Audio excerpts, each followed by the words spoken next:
प्रिय मित्रों, नमस्ते। योग और ध्यान से अनियंत्रित विचारों को नियंत्रित कर सकते हैं।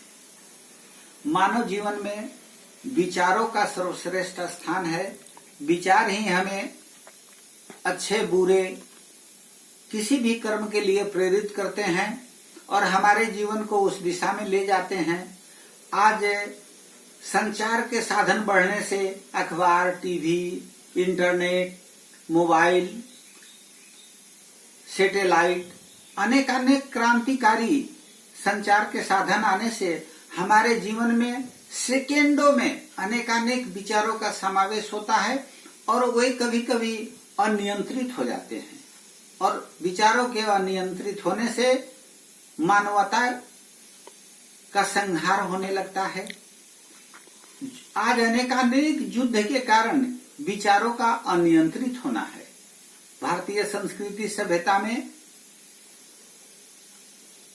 ऐसी जीवन पद्धति अपनाने के लिए प्रेरित किया गया है कि हमारे विचार स्वतः नियंत्रित हों। प्रातः काल उठकर भगवान सूर्य को प्रणाम करते हैं, हमारे मन में विनम्रता आती है और ऊर्जा का संचार भी होता है। भगवान सूर्य ऊर्जा के स्रोत हैं, देवता हैं और साथ ही साथ हमारे जीवन में विनम्रता आती है कि इनके अस्तित्व से ही हम इनके आभारी हैं कि इनके प्रकाश से ही हमारा जीवन है। अन्यथा सूरज की रोशनी के बिना जीवन संभव नहीं होगा। ठीक उसी तरह से हमारे जीवन में योग और ध्यान का बड़ा महत्व है।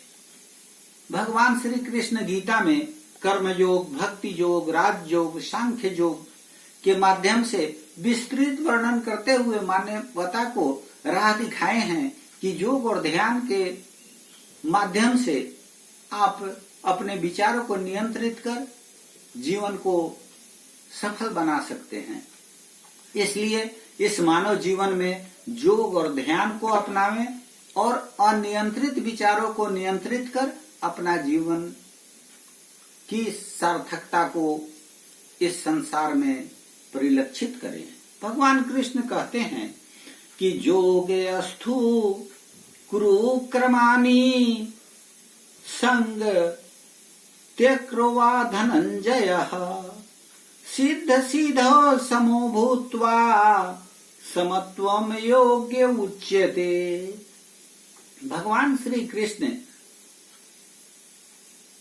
अर्जुन की ज्ञान पिपासा की तृप्ति हेतु कर्म का मर्म उद्घोष करते हुए कहते हैं कि हे धनंजय, आसक्ति का त्याग करते हुए सफलता एवं असफलता में समान भाव से कर्म करने से योग की प्राप्ति होती है। यह जो समता का भाव है वह निष्काम होना चाहिए। सफलता मिलने पर प्रसन्नता एवं असफलता मिलने पर नैराश्य का भाव नहीं होना चाहिए।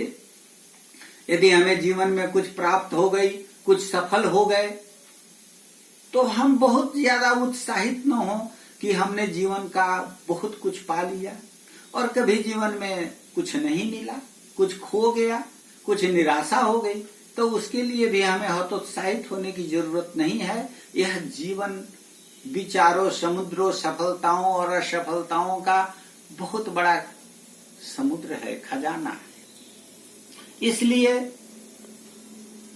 हमें समता का भाव उत्पन्न मन में करने का कोशिश करना चाहिए। सफलता और असफलता में समान रूप से जीवन को आगे बढ़ाते हुए हमें अपने जीवन में योग और ध्यान को अपनाना चाहिए। जब हमारे मन में सफलता और असफलता, सुख दुखे समय कृत्वा लाभा लाभो जया जयो, सुख और दुख में, लाभ में और हानि में, जय और पराजय में जब समानता आ जाती है तो यही समता योग कहलाती है। योग यही है और यह योग हमें ध्यान और योग की पद्धति जो भगवान ने समझाया है उसका अभ्यास करने से होता है। देहिनो यस्मिन् यथा देहे कौमारम एवं जरा तथा देहांतर प्राप्ति धीरस्तत्र न मुह्यति। जिस तरह से यह शरीर है, शरीर बाल रूप में इस धरती पर आता है, बाल्यावस्था, किशोरावस्था, युवावस्था, वृद्धावस्था शरीर में आते रहता है। उसी तरह से इस जीवन में इस शरीर को त्याग कर दूसरे शरीर को पाने में भी ज्ञानी मनुष्य योग और ध्यान से प्राप्त ज्ञान के साथ दूसरे जन्म में जाते हैं। यह योग और ध्यान की पद्धति ऐसी है कि हमें हमारे जीवन में इस जन्म में तो अनेकानेक सुख शांति ये सर्व विचारों पर नियंत्रण प्रदान करती ही है, साथ ही साथ हमें उस जन्म में भी अच्छे कर्म के साथ उत्पन्न होकर सुख शांति प्रदान करने वाली है। इसलिए आज हम इतना ही आप सबों से निवेदन करेंगे कि योग और ध्यान को जीवन में अपनाएं और अनियंत्रित विचारों को नियंत्रित कर सुखमय जीवन बिताएं। धन्यवाद।